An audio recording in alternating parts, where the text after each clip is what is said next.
I'd like to acknowledge that this episode of the Teach New South Wales podcast was recorded at Parramatta Public School on the homelands of the Darug people. I'd like to pay respect to elders past and present and extend that respect to all Aboriginal and Torres Strait Islander peoples listening today.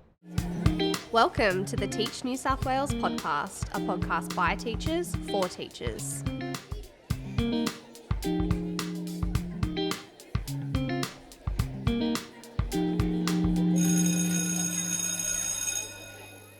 Hello everybody and welcome back to another episode of the Teach New South Wales podcast. We're very excited to be joined on the couch today with Kate. Welcome, Kate. Thank you. Welcome.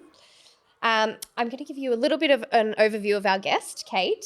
So with 25 years of experience teaching across rural New South Wales in both primary and secondary settings, Kate has undertaken various roles in the classroom and really does place wellbeing at the forefront of her teaching practice.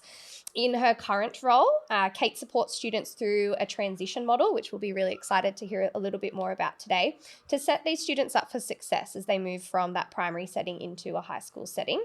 And across her career, Kate has been really passionate about lifting the ceiling for all learners. So we'll hear about lots of different diverse classroom experiences and also dive into a little bit of the principles of design thinking, because Shannon and I actually first met Kate when she was coaching the Game Changer Challenge. Yes.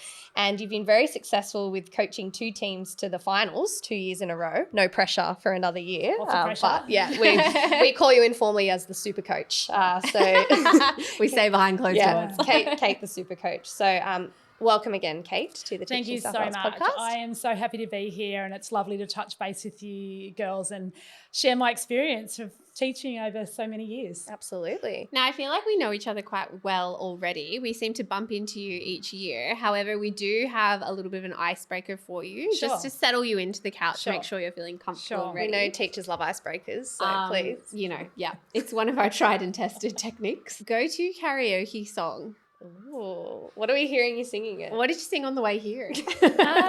Look, I am a terrible singer. It's besides the point. Yes, I am a terrible singer, but I do, even in the classroom, been known to punch out a few songs. Dancing Queen's pretty up good there. one. A lot of Banger. country songs Nice. that everybody knows. K-Sam, The Gambler from my childhood. Good one. But yeah, all the classics. Yeah. All the classics. Yeah, Nice. we like Okay. Siobhan, you got a go-to karaoke song? You want to spit a few bars on? I'm pulling off that a bit of ABBA, I think. Yeah. Yeah, anything ABBA, you know. Money. Yep. A classic.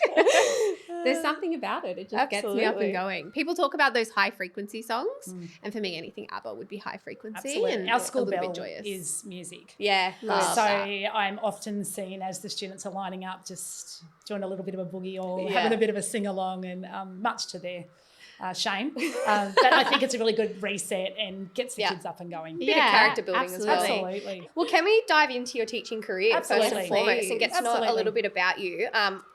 What we know of you is that you've spent much of your career in rural New South Wales. Yes. So I'd love to hear kind of your journey into that landscape and how Sure. that sort of shaped your experience today. Sure. So did my training at Charles Sturt University in Wagga Wagga, Nice. and I was very lucky to have that rural training. My very first prac I did in a small school just out of Wagga Wagga, and then another small school, and then I was sent to Broken Hill Nice. for 3 weeks. So that was a really good challenge, and I think I just chose it because it was in the middle of nowhere. I'm always up for the challenge. My parents were like, why not? Go and do it. Yeah. And then when I got to fourth year, I was asked to, I actually put in for Cobar or somewhere random, and they weren't taking placement. So I got put in Broken Hill again, and they said, are you happy to go back? And I was a bit concerned that I wasn't diversifying my experiences. But trust me, that 10 weeks set me up for an entire career. I had great mentors. It was a perfect school, and I just learnt so much. And then I went back to uni and finished off my degree for another 8 weeks, and then I got a job back at that school out in Broken Hill. And so I worked there for about 4 or 5 years, and it was absolutely the best experience of my life. The community is amazing out there because you don't have family. I was 10 or 12 hours away from my home, and I went out there and I did not know a person. So you really rely on your colleagues and the community to look after you. And I guess I really heavily invested in that community as well. Yeah. And I just absolutely connected with that outdoor space, and the opportunities when I started out there 25 years ago were incredible. Tell me about those unique opportunities. What do they actually look like out there in the start of your career in Broken Hill? Well, when I started there a long time ago, there was a lot of young teachers like me who were starting out there. We were fresh. We had so much to learn. And the amount of funding those schools have to support us was incredible at the time. And not only, you know, flying us to Sydney and all around the state for training, but on the ground, I cannot be more grateful to the colleagues that I worked with out in Broken Hill. They took me under their wing and showed me the ropes in ways that I still use to this very day. And particularly there was one colleague, Peter, who was my assistant principal when I first started. There are so many skills that I have learnt from him. We still connect to this day, and it set me up for success. Certainly the other thing that was really, really advantageous of being out west is the diversity in your students, in your community.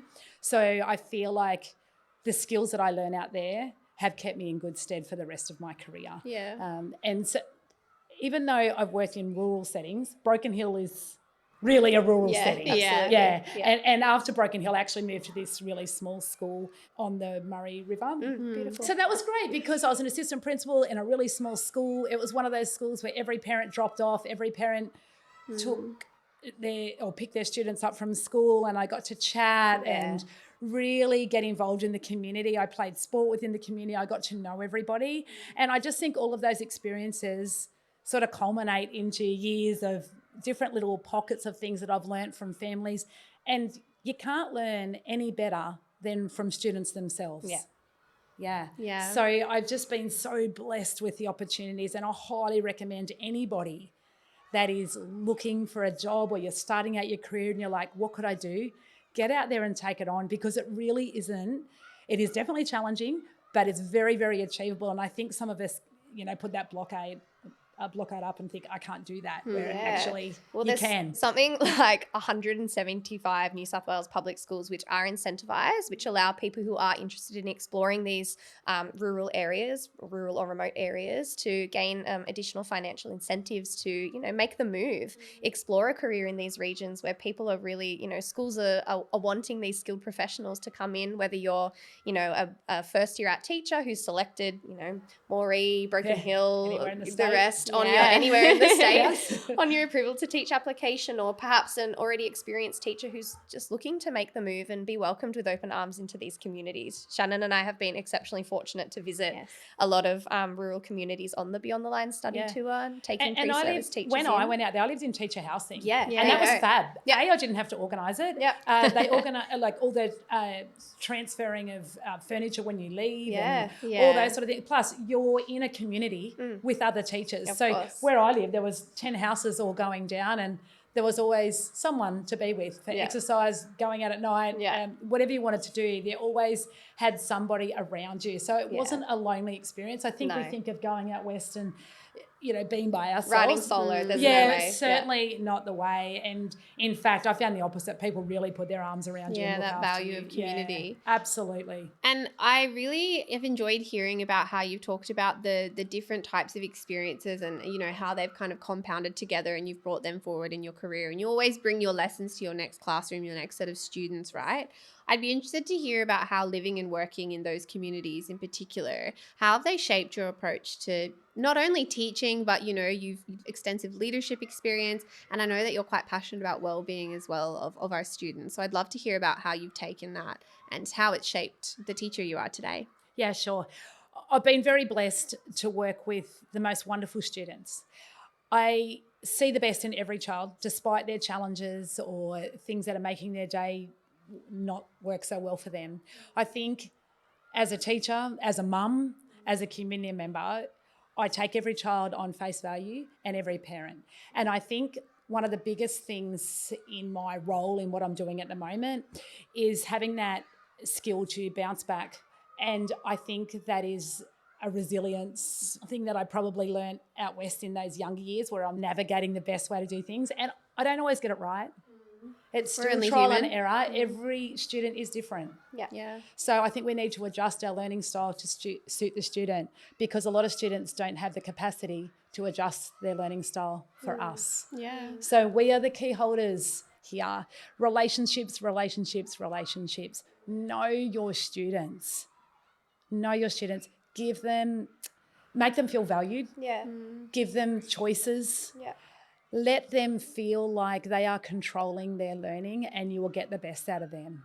And I think that with colleagues too, the more you give to your colleagues, the more you get back. And I really see teaching as a joint effort with all of the educators together. I value my teachers' aides. I put them on a very high pedestal. Absolutely. And I definitely believe that every single person in a school is equal. We just have different titles. Yeah. And I always say that to the students. So teachers, parents, colleagues, the cleaner, our teachers' always. aides, every single person, in my view, is equal. We just have different roles and responsibilities to help these kids get through their day in any form. Yeah. I used to say we're partners. Partners Yes. in learning. I used to say to my students all the time, Yes. you and me, Yes. we're partners in learning. Absolutely. You hold up your end of the bargain and I'll hold up mine. And I think they bounce off your positive vibes. Totally. And in the class that I have at the moment, students regularly come late. And even like a simple example, someone might say, where have you been? Whereas in our class, I'm so glad you're here. I'm sorry you're welcome. late, Yeah. but I'm glad you made it here anyway, because my number one role is attendance. Yes. Yeah. Once we've got attendance, if we're happy in here, I can get the students to be happy in here. Attendance is, our number one thing. So I don't want them to walk in the door and say, where have you been, and make them feel out of place, because they've probably gone through 1,000 struggles before they've arrived. Yeah, Okay, totally. let's make that school a happy place. I live by the motto, nothing great is ever achieved without enthusiasm. Nice. And I bring that into my personal life, into my classroom, and in my approach to daily life. And I just think that we need to show up and be our best selves for these students every day. Yeah. Happy and here. Yeah. Yeah, I think that's the number one thing as a teacher that I try and bring to school every day. And these are all things that I feel like you're not expected to be able to practice from the very start that you get into your classroom. But I think it's so great that you're sharing these experiences, because somebody might be listening now who is about to go on a placement or who is about to start on their first class and go, okay, that's a really great lesson. Because as humans, by default, the first thing you want to do when a kid walks in late to your class is say, why you're late. Yes. But then when you actually stop and think about, okay, how is this disrupting the flow of the lesson, and how is this impacting the student's well-being? What are other ways that I could get around it? Like for me personally, I would do exactly the same thing. Like, thank you so much. Like, it's Yes. great to see you here. It's Yes. amazing that you made it into class. Like, grab a seat. Yes. And sometimes I would even write a little post-it note. So we'd go completely, not a verbal reaction, but a written response. And I'd leave a post-it note on their desk and just say, how's your day going so far? We have this little strategy that we use. It's right across our school, Yeah. but we have what we call a do now activity. As soon as you walk in the door, they know what they're doing. Yeah. So if they arrive 25 minutes late, they don't have to say, where are we up to? What are we doing? They instantly go Do now. to their thing, and they know as soon as they enter, they do their do now. perfect. And that gives me a chance to finish off what I'm doing with another student, just whip over and say, are you okay? I'm glad you're at school today. Where are we up to? Yeah, a great regulation tool. Yes, yes. Absolutely. It's all these little things you pick up along the way, isn't it? And it's almost like Absolutely. that practice of taking different experiences from Yes. different contexts Yes. and schools that you've worked at or done Yes. your placement, as Siobhan said. Yes. And they all compound right and pay off in dividends for our Absolutely. students. Absolutely. Which is really important. But I'd like to hear a little bit about, so you moved then from the far west to a smaller school. Yes. Where are you now? So I'm currently working in a high school setting in the Riverina. Okay. It's got about 1,000 students, and I have a very, very unique role, which I'm happy to share with you. Yeah, and tell us I more. absolutely love it. Tell us more. So I'm primary trained. I've been a primary teacher for just under 25 years, and I'm now in my third year of working in a high school. So this is a space that I never thought I would find myself in. Yeah, wow. And I wasn't seeking a change. I have always loved wherever I've worked, and just an opportunity come up. And I had a great friend who said to me, Kate, I saw this ad come up. You would be really good at that. And I was like, but I'm not seeking a change. Yeah. And I'd been at my previous school for about 15 years. Yeah. So I thought, I'll just go and have a chat. I'll find out what it's about. And what they were looking for an experienced stage 3 teacher, which I've worked in stage 3 most of my career, not all. And it was a pilot program. We have started this program. It's a transition class. So I guess the easiest way to say it is it's a soft fall into high school. So I take 15 students who have wellbeing challenges, or they might just need a little bit of additional support while they are transitioning into high school, and I assist them with their timetabling, any additional learning needs they might need, maths and literacy and those sort of tasks. I help them with their wellbeing as the year progresses. We start transitioning them into mainstream classes, just 1 or 2 at a time. And then when they go into year 8, they are in full mainstream class. So Great. It's a very routine setting. So it's got a lot of my primary skills that are used in that space. And so far we're in our 3rd year and it's been pretty successful. And I love the challenge that it presents, but also I have to think outside the square all the time. So I do have to deviate from their standardised programming that everybody else does, because I'm a primary teacher in a high school and I need to teach all of those KLAs to the same students every day. Yeah. So there's lots of timetabling changes and those sort of things, and I have to think of long-term projects to engage these students. So that's where I come into design thinking challenges with these students. So I absolutely love this space, and I love the wellbeing and watching these kids grow as they're being nurtured and challenged, and seeing them improve and have great attendance and loving high school and ready to move on to that year 8 and beyond. Yeah, and can I just say, as a secondary trained teacher who has actually worked with teachers that have moved from primary into secondary, the skills of a primary school teacher are exceptionally valuable, particularly in that stage 4 setting with the students in years 7 and 8, because your understanding of the fundamentals of literacy and, you know, how to write and how to read is incredibly valuable, because as secondary trained teachers, you know, we're trained more, students come to us knowing, at least having a firm understanding and prior knowledge of those skills. But you as primary school teachers, you are equipped with the skills to teach the reading and teach the writing and kind of move them on from there. So I would encourage that if there is a primary school teacher currently who is looking to explore the secondary setting,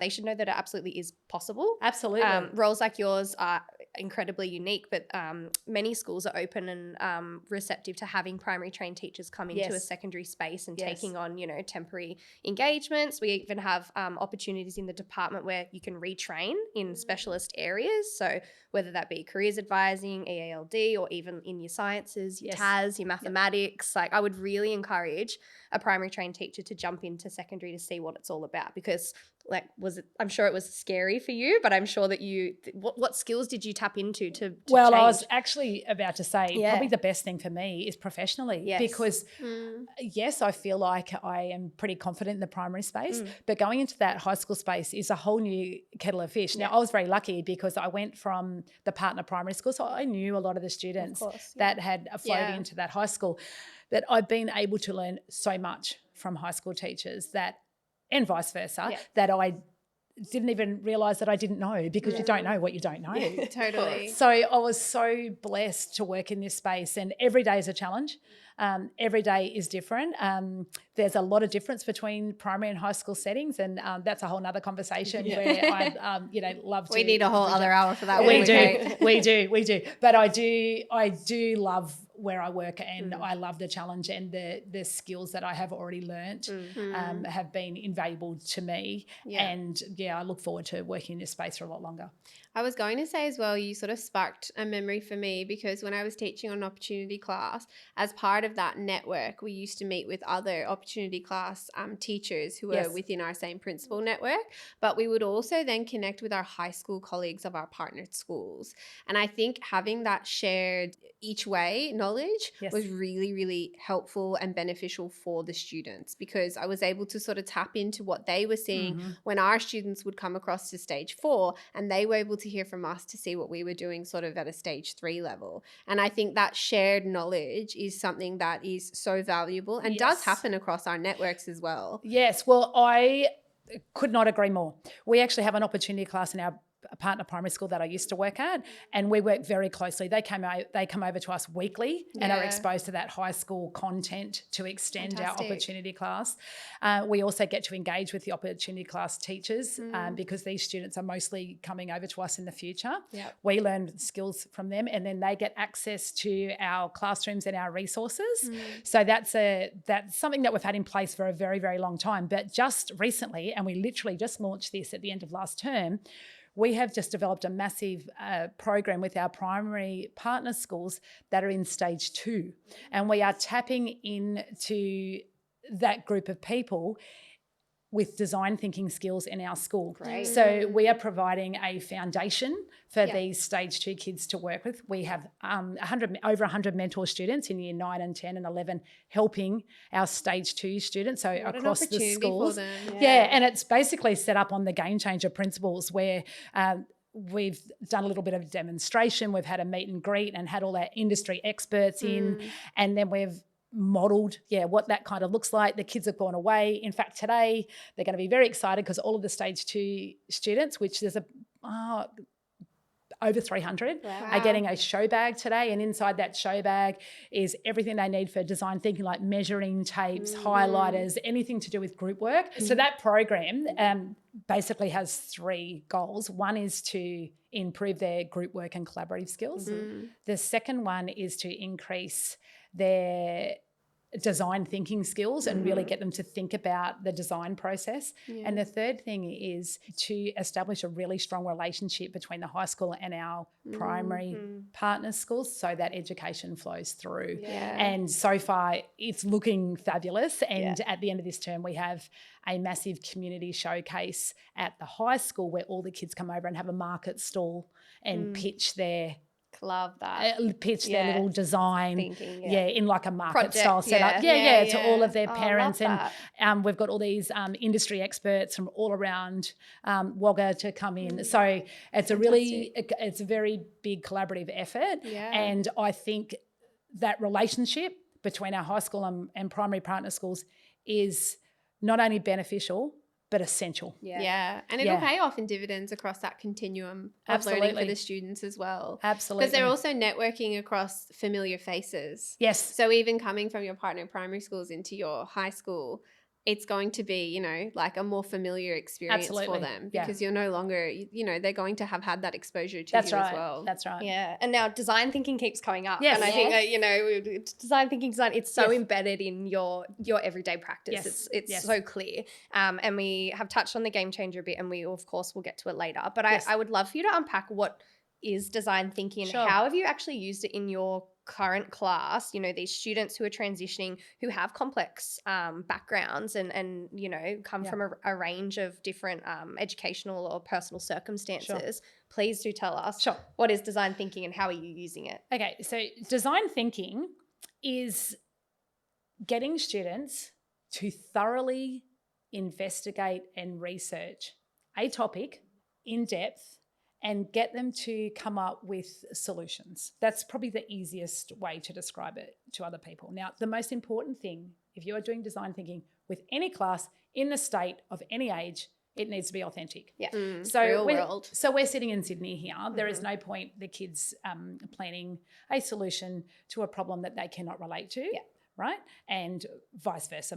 It's got to be contextual.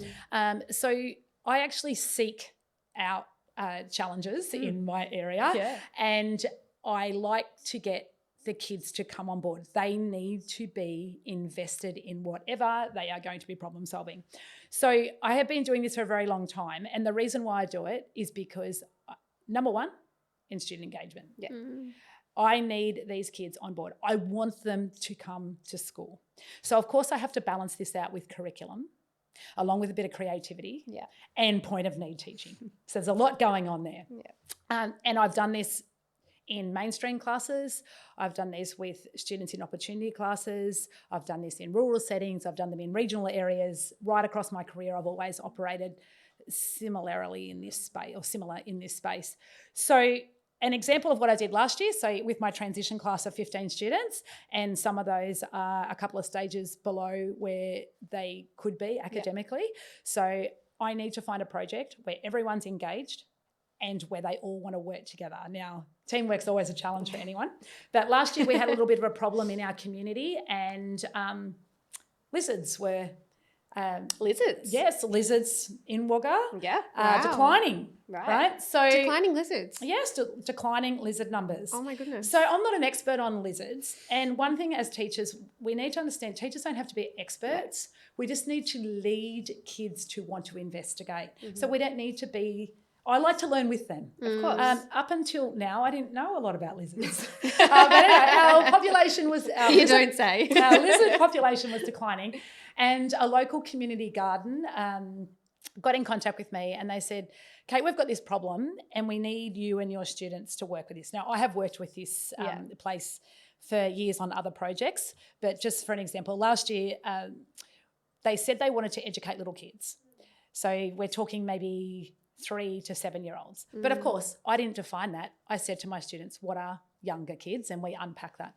So they wanted to raise awareness about the declining numbers of lizards in the riverina. That was kind of the wicked problem they gave us. How might we improve knowledge around lizard numbers?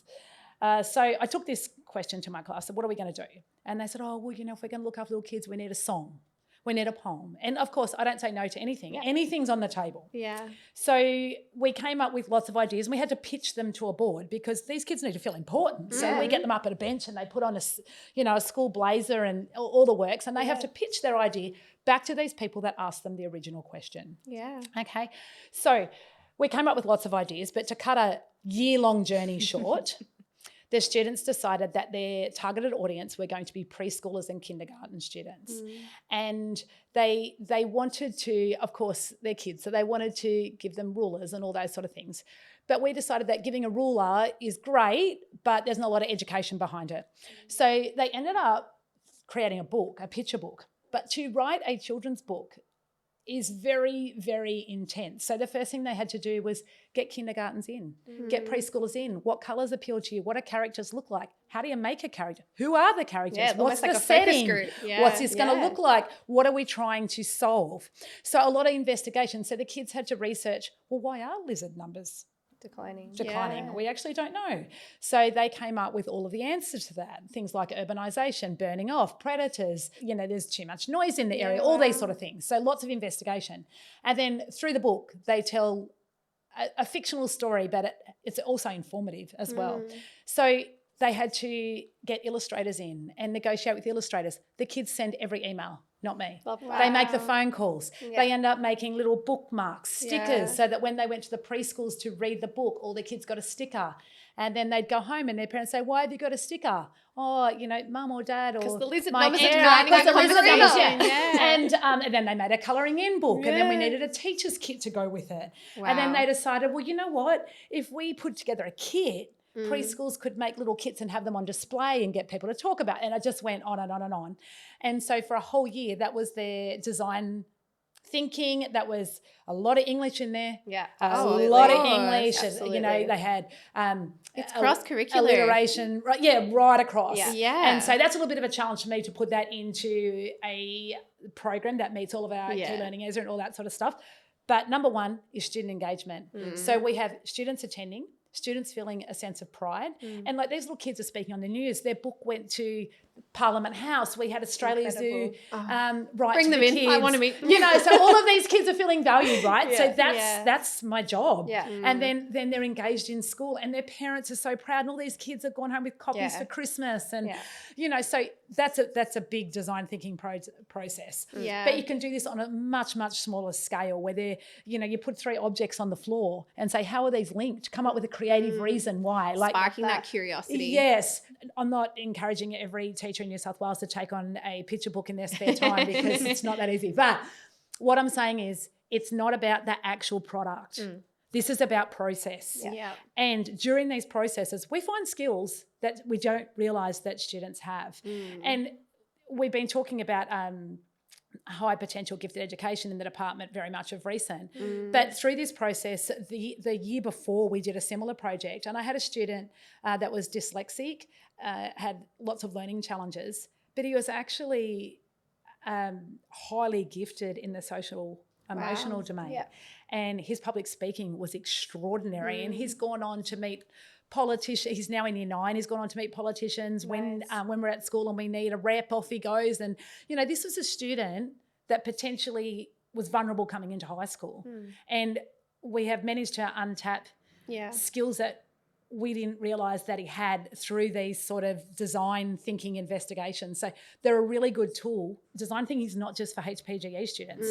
It's for all students. And it's our job as teachers to expose these students and find what their skills are and build upon those. Yes. And what I'm hearing from you across all of these experiences that you've just shared, how phenomenal it is to provide these experiences to our students, but that lifting the ceiling through everything you've said with your students. So, they do this on their own and, I don't say no to this. And I think that is such a valuable thing to keep in mind with our learners, how important it is to lift that ceiling for them, to have that, I guess, that, achievement you can do. Yes. And I'd love to sort of talk now more about the Game Changer Challenge in particular, because I believe that's a program that sort of facilitates that opportunity for students. And as we've sort of mentioned on the couch, we've been so fortunate to meet you through that experience. And I'd love to hear about your time being involved in that and what it means to bring your students from Wagga, to Parramatta for the semi-finals a couple of years in a row now, Kate. Yes. And finals. And finals, sorry, So Game Changer for me started in, I think, I can easily be corrected here, but I'm thinking about 2017. I believe that Game Changer gives the students an opportunity to have their voice.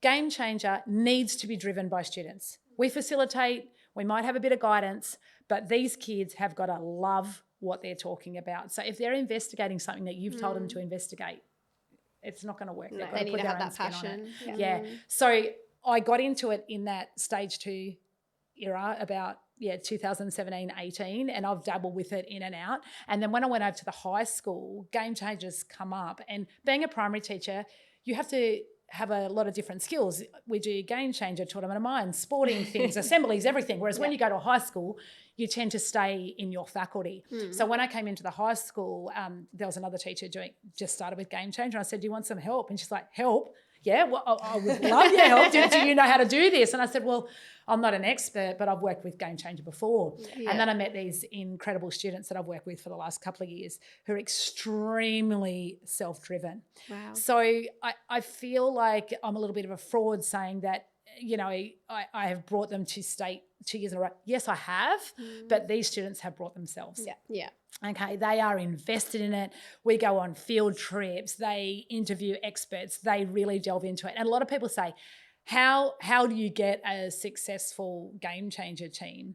And I would say to them, let the students drive their own journey. It's as I said, it's not about me driving them. They drive themselves, but they have to fully invest. It's a long process. You can't solve a problem in a couple of weeks. You can't get the question and just whack out an answer. No. And we are very lucky because I'm a very community-minded person and we've got lots of connections with our school. As soon as we get the problem, we're out investigating. We're surveying parents. Last year, one of their teams were doing fast fashion and we went out to the tip and then we went to the recycling plant. And so they actually know what they're talking about. Yeah. Like these kids, I don't know the information. Like they tell me facts and they go, is this right? And I actually don't know. You guys have investigated. Sell it. Yeah. Like we're not experts on every single topic that the Game Changer brings to us, but these students become experts themselves where they actually know more than what I do. So I tend to ask open-ended questions to them. How might you do this? And I get them to practice pitching because at the end of the day, we can all have the best idea great in the thing room. to sell, whatever it is. You can be the best teacher in the universe. You can have the best idea, but unless you're able to articulate what you've got to sell and get people on board, then, you're not going to get things over the line. Yeah. So pitching, I think, is really, really important and giving the kids the time. So Game Changer can be time consuming, but if you're just leading them and they're sort of, now I'm in a high school setting, so at the moment, Different, and in primary school I tend to have a whole question, the whole class will kind of work on a similar project, but they go off on their own tangent. Whereas in high school, I'm providing a meeting platform. Here's the question. You go and think about what you want to do, come back and they'll check in with me. Yeah, jump off each other, bounce off. And in terms of coming to Sydney, when you are from the country, it doesn't matter what you're participating in, you want to go to the next level. So if it's sport, you know, or to get through, that's the student question. They just want to know that they're going to the next level. And of course, for my students to come to Sydney, from Wagga, we fly up to the Game Change and we fly back. So that's something in itself. Oh my goodness. And I actually remember not the first year that we won the prototype, but the award the year before, we were flying home. And as I got on the plane, the pilot said to me, oh, you know, what brings you to Sydney? And I told him. So, of course, over the loudspeaker, he said, I'd like to do a big shout out to, you know, the team from Wagga who've just got first in the state in for the best prototype and blah, blah, blah. And those sort of experiences are life-changing for kids. But at the end of the day, it's not about the trip to Sydney. Yeah. It's not about, you know, the announcement over the speaker. It's the camaraderie. Yeah.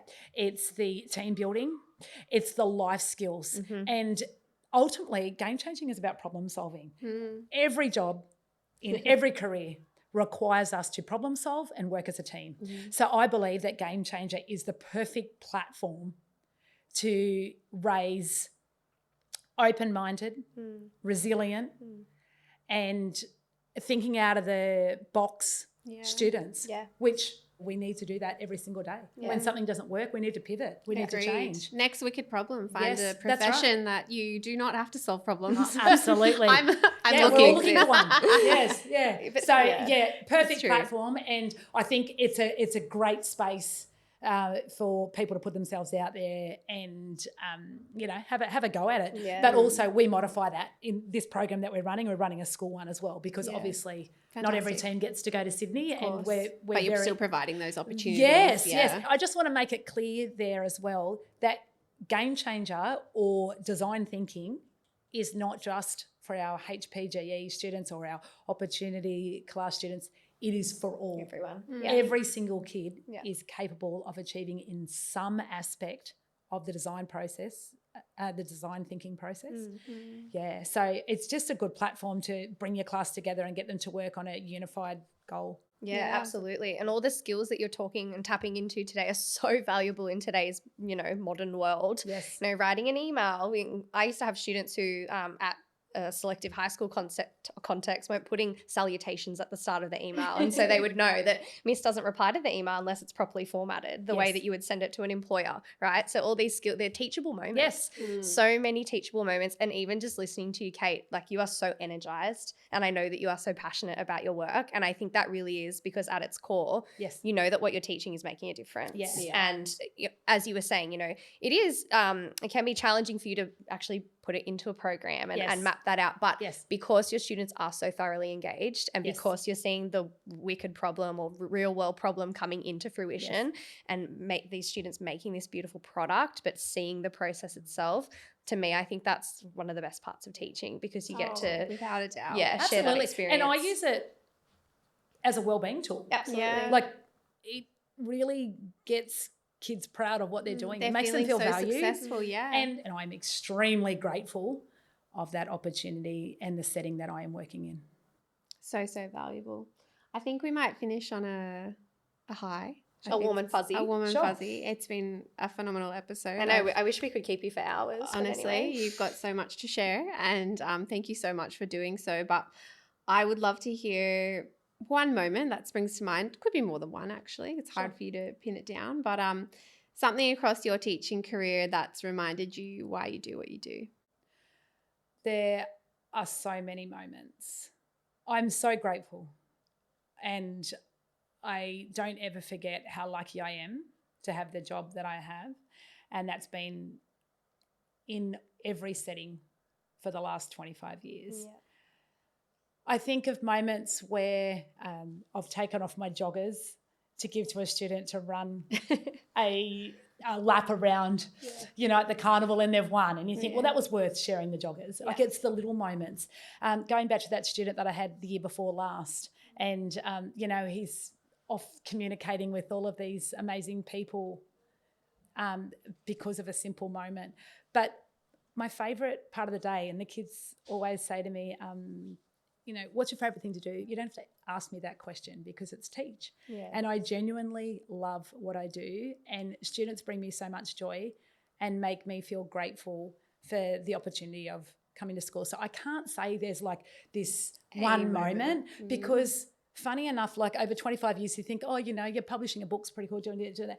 Or, the game changer success. It's actually none of that because the students that I teach in my transition class bring me more joy than all of those big successful moments. It's just those small things of coming in and seeing kids grow, develop, thrive, and being happy. And I think we've got so much to learn from students, and our colleagues around us value every moment you have as a teacher. Be grateful for the opportunities that we have. I have been so lucky to work in really great schools with really great people, and I just look forward to hopefully living out the rest of my career doing something similar to what I'm doing now. And I just feel blessed, very blessed. And I can't say enough how much the rural regional environment has supported me. I have been given the most fabulous opportunities over 25 years. I always seem to be doing something a little bit out of the box or a little bit what's Kate up to a now? little bit extra. I don't know how that happens, but it just has over the years.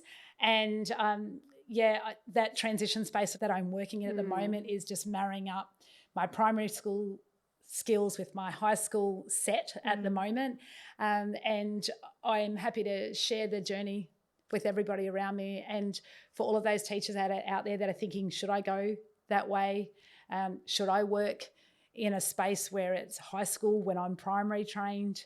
For me, the answer is no doubt a yes. And I'm very, very grateful for the opportunities I've been given, including talking to you guys. You said earlier, you were talking about, you're so welcome and thank you for joining us, but you reminded me, you said about giving what you give into people, you get back. And I think it's super evident to me sitting here. You've given an awful lot to this profession, and it's given an awful lot back to you. So we also want to say thank you for joining us here and for sharing, I suppose, the huge career that you've had and all the things that you've been involved in for students, and not only your students but the community as well. Yes. My absolute pleasure, and I look forward to many more adventures and challenges in the future. Yeah, I've actually just decided right here in this moment, when I have a family of my own, I'm moving to Wagga and I'm putting them in your school, and I'm saying, Kate, come. These are my students, teach them. Here you go. Come along. You're my version of Miss Honey, I've decided. That's ridiculous. I'm far from Miss Honey. I'm going to bottle you up and make a new segment. What's Kate up to? And we'll just have weekly check-ins with you. It's really not that exciting, but I do have fun. I have fun. Absolutely. Actually, I laugh every single day. Absolutely. Like I would say, there wouldn't be a lesson where I don't laugh. Yeah. So I think that's laughing, flexibility, sense of humour. Yeah, gets and you really great far. colleagues. Love it. What more could you want in a day? A recipe to success. Yeah, absolutely. Well, I think that's all we have time for today, Kate. Unfortunately. I know, honestly. Sad face reacts only. Thank you so, so much for joining us. And I sincerely hope that anyone tuning in today, listening or viewing, you enjoyed this episode. Please share it with a friend, a colleague, a family member, anyone who you think will take something from this episode. There sure is a lot to go off. Yeah. It's been an absolute treat having you next to us on the couch. So thank you again. And until next time, we'll see you back on the couch for the next episode.